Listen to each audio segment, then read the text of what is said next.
Hello and नमस्ते and welcome to world report. आज हामीले भिडियोमा डिस्कस गर्न गइरहेको छौँ नेपालको इलेक्ट्रिसिटी प्रोडक्सन। नेपालमा इलेक्ट्रिसिटीको जहिले पनि कुरा आउँछ त्यतिखेर के हुन्छ धेरै मान्छेको इन्ट्रेस्ट जाग्छ। किनकि नेपालमा लोड सेडिङको गर्दाखेरि मान्छेहरू के सोचेको हुन्छ इलेक्ट्रिसिटी कुरा आउने बित्तिकै जहिले लोड सेडिङको कुरा आउन सक्छ र नेपालमा पनि फेरि ब्ल्याकआउट हुनसक्छ। तर आजको हाम्रो भिडियो रहेको छ लोड सेडिङ वेस्टेजको। यसको मतलब यो होइन कि लोड सेडिङ नेपालमा एक तरिका भन्न सक्छ लोड सेडिङ हुनेवाला छ। यसको मतलब इलेक्ट्रिसिटीको जुन वेस्टेज भइरहेको छ त्यसको बारेमा आज भिडियो डिस्कस गर्न गइरहेको छौँ। यहाँ पनि देख्न सक्छ एउटा काठमाडौँ पोस्टको आर्टिकल रहेको छ, Nepal surplus energy is going to waste at there is no buyer yet.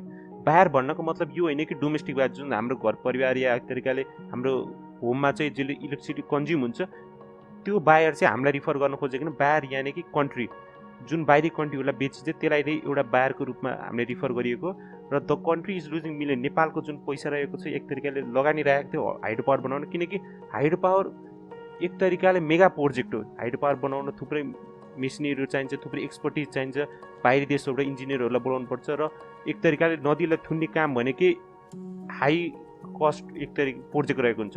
त्यही भएर त्यसको रिकभरको लागि नेपालले बायर खोज्नुपर्छ र नेपालले आफ्नो इलेक्ट्रिसिटीलाई चाहिँ बाहिरी देशमा चाहिँ बेच्न सक्नुपर्छ, मेनली इन्डियामा। किनकि चाइनासँग हाम्रो बोर्डर त सेयर छ तर चाइनाको टरेन एकदम अप्ठ्यारो हुन कारणले इलेक्ट्रिसिटी ट्रान्समिसन त्यता हुन सक्दैन र स्नोई माउन्टेनले गर्दा नि इलेक्ट्रिसिटीको जुन सप्लाई रहेको छ त्यो इफिसियन्टली हुन सक्दैन। र यहाँ पनि देख्न सक्छ नेपाल हाइड्रो जुन लोड सेडिङ नेपाल मुक्त कथेर भएको थियो एक तरिकाले नेपालमा इलेक्ट्रिसिटी सरप्लस कहिले भएको थियो। Nepal become an electric energy surplus country upper Tamakoshi project जब फुल अपरेसनमा अगस्त महिनाबाट चाल्न सुरु भयो तबदेखि 456 मेगावाटको जुन यो प्रोजेक्ट रहेको छ त्यसले गर्दा चाहिँ नेपाल अहिले इनर्जी सरप्लस कन्ट्री भएको छ। र यो चाहिँ अहिले कसरी भएको छ नेपालमा पिक आवर कति छ, नेपालको कन्जम्सन कति रहेको छ त हामीले उस्तो भन्छौँ हाम्रो नेपालमा इलेक्ट्रिसिटी हामी सरप्लस भएको छौँ इनर्जी सरप्लस। तर नेपालको टोटल क्यापेसिटी या एक तरिकाले कन्जम्सन कति रहेको छ त नेपालमा पिक आवरमा चाहिँ कन्जम्सन रहेको छ एराउन्ड 1500 मेगावाट र अहिलेको चाहिँ जुन प्रोडक्सन क्यापेसिटी रहेको छ एक दिनमा चाहिँ त्यो रहेको छ 2000। देख्न सक्नुहुन्छ 500 मेगावाटको चाहिँ इलेक्ट्रिसिटी लस एक तरिकाले भन्न सक्नुहुन्छ खेर गइरहेको छ।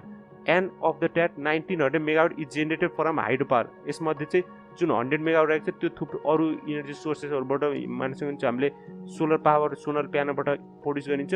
त्यसमध्ये 1900 मेगावाट चाहिँ हाइड्रो पावरबाट मात्रै प्रड्युस गरिन्छ। यो एक तरिकाले क्लिन इनर्जी हो। हामीले मिडियाहरूमा इन्टरनेसनल मिडियामा देख्न सक्छौँ कि ग्रिन इनर्जी या इन्भाइरोमेन्टलाई सेभ गर्नुपर्छ, जबकि नेपालमा एराउन्ड भन्न सक्नुहुन्छ 95% भन्दा बढी इलेक्ट्रिसिटी या इनर्जी हामीले कहाँबाट प्रड्युस गर्छौँ हाइड्रो इनर्जीबाट, जुन एक तरिकाले क्लिन इनर्जी मान्न सकिन्छ। जुन यसको सराउन्डिङमा रहेछ त्यसको एरिया चाहिँ डुबान हुन्छ तर यो चाहिँ एक तरिकाले अरू इनर्जीको तुलनामा चाहिँ एक तरिका क्लिन इनर्जी हामीले मान्न सकिन्छ। The wastage of electricity is monetary भनेपछि कतिको वेस्ट भइरहेको छ नेपालमा इलेक्ट्रिसिटीको टोटल एमाउन्ट रहेको छ 1.8 बिलियन नेपाली रुपिज चाहिँ हरेक वर्ष या हरेक महिना चाहिँ लस भइरहेको छ, जसमा चाहिँ नेपालको जुन टोटल युनिट पर क्यापेसिटी रहेको छ बेच्नको त्यो रहेको छ 9.5 रुपिज पर युनिट। यहाँ पनि देख्न सक्नुहुन्छ नेपालले अत्तको जुन प्रोडक्सन क्यापेसिटी रहेको छ त्यसलाई चाहिँ बढाइसकेको छ र as a result between 200 megawatt and 60 electricity is being wasted during difficult time. र यसमा चाहिँ एउटा मेन रिजन के आएको छ भने अहिलेको दसैँ फेस्टिभल।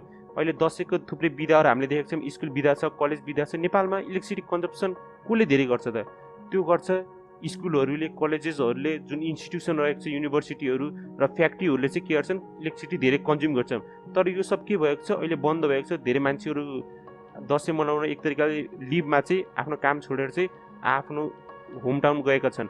त्यस कारणले गर्दा के भएको छ भने अब 800 मेगावाटको जुन इलेक्ट्रिसिटी रहेको छ त्यो पनि अझै बढी खेर जानेवाला छ। पहिला कति गइरहेको थियो 500 र यसमा चाहिँ अहिले 300 थपेर कति हुनेवाला छ 800 मेगावाट चाहिँ इलेक्ट्रिसिटी चाहिँ एक तरिकाले खेर जाने भनेर अनुमान लगाइसकेको छन्। जुन यदि हामीले इन्डियालाई बेच्न सकेपा नेपालमा रेभेन्यू जेनेरेट हुनसक्छ। र एउटा कुरा भनौँ नेपालको हामीले यहाँ म्याप देख्न सक्छ, यो रहेको छ वर्ल्ड म्याप र यहाँ रहेको छ इन्डिया र यहाँ रहेको छ चाइना, यहाँ रहेको छ हाम्रो प्यारो देश नेपाल। हामीले नेपालको बारेमा हाम्रो जियोग्राफी सोद्धाखेरि के भन्छ नेपाल दुईवटा कन्ट्रीको बिचमा अड्टिएको एक तरिकाले भन्छ स्यान्डविच भएको छ र नेपालको लोकेसन चाहिँ त्यति राम्रो छैन। तर यसमा चाहिँ एउटा यो कुरा ठिक त लोकेसन त्यति राम्रो छैन किनकि हामी दुईवटा जायन्ट कन्ट्रीको बिचमा छौँ। यदि दुईवटा कन्ट्रीको बिचमा भएपछि तिनीहरूको के हुन्छ इन्फ्लुएन्स हाम्रो पोलिटिक्स या हाम्रो गभर्मेन्टमा धेरै हुन्छ। तर यसको एउटा फाइदा के रहेको छ भने नेपालले जे पनि बेच्न सक्छ त्यसमा चाहिँ के हुन्छ मार्केट युज रहेको छ। यदि नेपालले के एउटा एक्स्ट्रा सामान बनाउने एक तरिकाले के नयाँ आइटम बना र त्यसलाई बेच्न छ भने इन्डिया एउटा ह्युज मार्केट रहेको छ, 130+ करोड पपुलेसन नेपालले बेच्न सक्छ र चाइना पनि के छ बेच्न सक्छ। यही प्रब्लम अरूसँग हुँदैन। सपोज यहाँ तिमीले सक्छ यदि यमनले या ओमनले केही सामान बनायो भने त्यसले चाइना इन्डियालाई बेच्नलाई के हुन्छ, यति धेरै डिस्टेन्स ट्राभल गर्नुपर्छ, जसले गर्दा चाहिँ जुन त्यसको कस्ट रहेको छ त्यो हाई हुन्छ। त्यही भएर यदि नेपालमा म्यानुफ्याक्चरिङ या एक तरिकाले इन्डस्ट्रियल रेभोल्युसन भन्न सक्यो भने नेपालले सामान चाहिँ दुईवटा जुन मेगा कन्ट्री रहेको छ त्यहाँ बेचेर चाहिँ कमाउन सक्छ। इन्फ्रास्ट्रक्चर एक तरिकाले इन्डस्ट्रियल सामान त अहिलेको लागि हाम्रो पोसिबल छैन, किनकि त्यसलाई प्रोसेस गर्न या त्यसलाई इस्टाब्लिस गर्न एराउन्ड 1 डिकेडभन्दा बढी चाहिन्छ। नेपालले अहिले के गर्न सक्छ भने जुन इलेक्ट्रिसिटी रहेको छ त्यसलाई चाहिँ बेच्न सक्छ, कसलाई, इन्डिया र चाइना। किनकि दुईटै एक तरिकाले भन्न सक्छ इनर्जी कन्जम्सन, इनर्जी मोन्स्टर भनेर चिनिन्छ वर्ल्डभरि। पपुलेसन बुम भइरहेको छ र मिडल क्लास दुईटै चाइना र इन्डियाको दुईटैको मिडल क्लास राइज भइरहेको छ र जति मिडल क्लास राइज हुन्छ त्यति तिनीहरूको इनर्जी कन्जम्सन रेट पनि बढ्दै जान्छ। त्यही भएर यदि नेपालले इलेक्ट्रिसिटी हाइड्रोमा एक त धेरै फोकस गरेर हामीले धेरै हाइड्रो इलेक्ट्रिसिटी प्रोड्युस गर्न सक्यौँ भने हामीले इन्डिया र चाइनालाई इलेक्ट्रिसिटी बेचेर त्यहाँ थुप्रै रेभेन्यू कमाउन सक्छ, जुन हाम्रो देशको विकासले एक तरिकाले गभर्मेन्टको एक्स्ट्रा मनी या एक तरिकाले एक्स्ट्रा इन्कम पनि हुन्छ।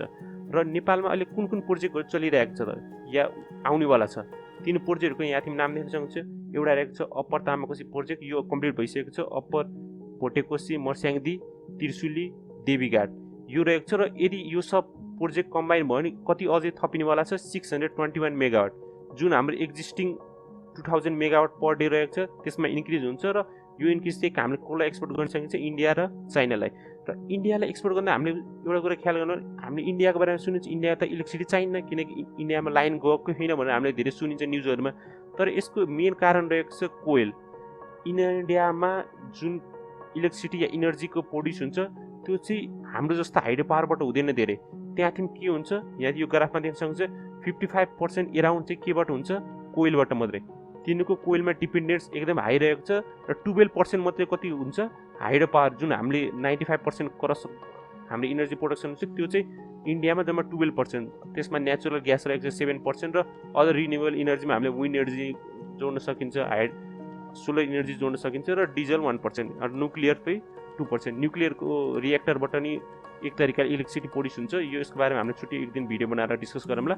र यहाँ पनि देख्न सक्नुहुन्छ इन्डियाको कोइलमा डिपेन्डेन्स एकदम हाई रहेको छ। र अहिले इन्टरनेसनल मार्केटभरि के भएको छ, कोइलको डिमान्ड एक तरिकाले एकदम हाई हुनाले कोइलको सर्टेज भइरहेको छ। र इन्डियामा नि अब आउने 1-2 दिनमा चाहिँ जुन कोइलको सर्टेजले गर्दा इन्डियामा ब्ल्याकआउट हुने भनेर सङ्केतहरू आइसकेको छ।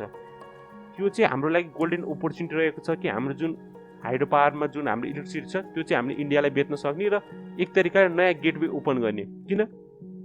किनकि अहिले नेपाल इन्डिया बिच धेरै इलेक्ट्रिसिटीको जुन एक्सपोर्ट हुन्छ त्यो हुँदैन। जबकि अब चाहिँ यो इन्डियामा जब ब्ल्याकआउट सुरु हुन्छ तब नेपालले बेच्न सक्यो भने एक तरिकाले कनेक्सन इस्टाब्लिस हुन्छ र नेपालले फ्युचरमा पनि इलेक्ट्रिसिटी बेच्न सक्छ, जबकि इन्डियामा कोइल फेरि वापस एक तरिकाले स्टकमा चाहिँ बढ्दै जान्छ। यहाँ पनि देख्छ how severe is India's coal crisis and what is the government doing to address it. यस्तो थुप्रै न्युज आर्टिकलहरू रहेको छ र थुप्रै वर्ल्ड मिडियाहरूले पनि कभरेज गरिरहेको छ कि इन्डियामा स्लो डाउन आउनेवाला छ, किनकि इन्डियामा इनर्जी कन्जम्सन हाई भएको छ र त्यहाँको जुन पावर डिमान्ड रहेको छ त्यसलाई चाहिँ इन्डियाले फुलफिल गर्न सकेको छैन कोइलको माध्यमबाट। र यसमा चाहिँ एउटा मेजर कारण केले प्ले गर्न सक्छ हाम्रो फेभरमा, नेपालको फेभरमा, त्यो रहेको छ इन्भाइरोमेन्टल एक्टिभिस्ट। हामीले थुप्रै मिडियाहरूमा देख्छौँ कि जुनले एक तरिकाले प्याम्पलेटहरू देखाएर भन्छन् कि सेभ ट्री, इन्भाइरोमेन्टमा पोल्युसन गर्नुहुन्न। तिनीहरूकोले गर्दा के फाइदा हुनसक्छ भने इन्डियामा कोइलको डिपेन्डेन्सी हामीले देख्न सक्छ र कोइलले चाहिँ इनर्जी प्रोड्युस गर्दा चाहिँ थुप्रै के गर्छ, पोल्युसन एक तरिकाले इन्भाइरोमेन्टमा छोड्छ, जसको कारणले गर्दाखेरि इन्भाइरोमेन्ट डिग्रेडेसन, पोल्युसनहरू बढ्दै जान्छ। यसलाई चाहिँ हामीले काउन्टर कसरी गर्न सकिन्छ, हाइड्रो पावरबाट। जबकि इन्डियाको म्यापको अनुसार हामीले यहाँ हेर्न सकिन्छ इन्डियामा हाइड्रो पावर प्रोजेक्टबाट चाहिँ इलेक्ट्रिसिटी प्रोड्युस कहाँ हुनसक्छ, इन्डियाको हुनसक्छ उत्तराखण्ड, हिमाचल प्रदेश र सिक्किम, अरुणाचल प्रदेशतिर। जबकि इन्डियाको जुन ल्यान्ड रहेको छ उत्तर प्रदेश, बिहार, त्यहाँ चाहिँ हाइड्रो पावरबाट चाहिँ धेरै इलेक्ट्रिसिटी प्रोड्युस हुन सक्दैन, किनकि यहाँ पानीको जुन फोर्स रहेको छ त्यो त्यति हाई हुँदैन जति कहाँ हुनसक्छ, जति उत्तराखण्ड, हिमाचल प्रदेशमा। जस्तै नेपाल यहाँ देख्न सक्छ यति एरियामा चाहिँ हाम्रो किन इलेक्ट्रिसिटी प्रोडक्सन क्यापेसिटी धेरै छ, किनकि हाम्रोमा हिमालय हिल्ली रिजनहरू के छन्, धेरै छन् र पानीको फोर्स त्यहाँ बढी हुन्छ। यस कारणले गर्दा चाहिँ यदि इन्डियामा कोइलको डिपेन्डेन्सी कम गर्न छ भने इन्डियालाई कसको जरुरत पर्छ, नेपालको जरुरत पर्छै पर्छ। किनकि इन्डिया पाकिस्तानसँग बोर्डर अहिले डिस्क्लोज भएको छ र म्यानमारसित अहिले के भएको छ, मिलिट्री कुले गर्दाखेरि धेरै ट्रान्जेक्सनहरू एक तरिकाले इन्टरनेसनलले स्याङ्सन लगाइदिएको छ, त्यही भएर धेरै ट्रान्जेक्सन गर्न मिल्दैन। र बङ्गलादेशसँग पनि त्यही प्रब्लम छ, फ्ल्याट ल्यान्ड छ, तिनीहरूले इलेक्ट्रिसिटी प्रड्युस गर्न सक्दैन, नेपालबाटै किन्ने भनिरहेको छन्। त्यही भएर देख्न सक्छ नेपालको इम्पोर्टेन्स इन्डियाको लागि कति धेरै छ। इन्डियाको इम्पोर्टेन्स नेपालको लागि धेरै छ, किनकि हाम्रा समुद्र छुनको लागि इन्डियाको जरुरत पर्छ। र इनर्जीको मामलामा फ्युचरमा हामीले देख्न सकिन्छ कि इन्डियाको डिपेन्डेन्सी नेपालमा बढ्दै जानेवाला छ, जो एक तरिकाले नेपालको लागि फाइदाको कुरा हो। किनकि जब पनि हामीले टेबलमा कुरा गर्न बसिन्छ कुनै पनि कन्ट्रीहरू, तिनले के गर्छन्, आफूसँग भएको जुन लेभरेज हुन्छ त्यस कारणले गर्दा चाहिँ अगाडि बढ्न सक्छ। हाम्रो नेताहरू या मन्त्रीहरू थुप्रै डिस्कस गर्न जाँदा हामीले देखिन्छ कि तिनको बडी पोस्चरहरू कस्तो हुन्छ।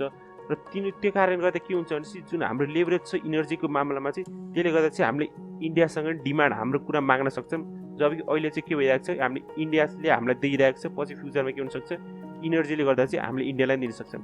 र यो भन्दै आजको भिडियो अन्त्य गरौँ। मलाई यो भिडियो कस्तो लाग्यो ल, हामीले अब सानो भिडियो जुन टेक्स्ट र भिडियो आउँछ त्यस तरिकाको भिडियो नै गराउनेवाला छौँ।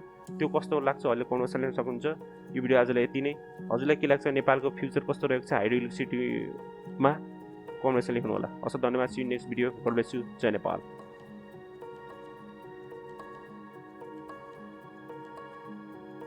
If you enjoy our videos, let us know in the comments below. The World Report team really enjoyed making this video, so if you think we've earned it, leave us a like and consider subscribing. It really helps grow this channel, and as always, see you in the next video.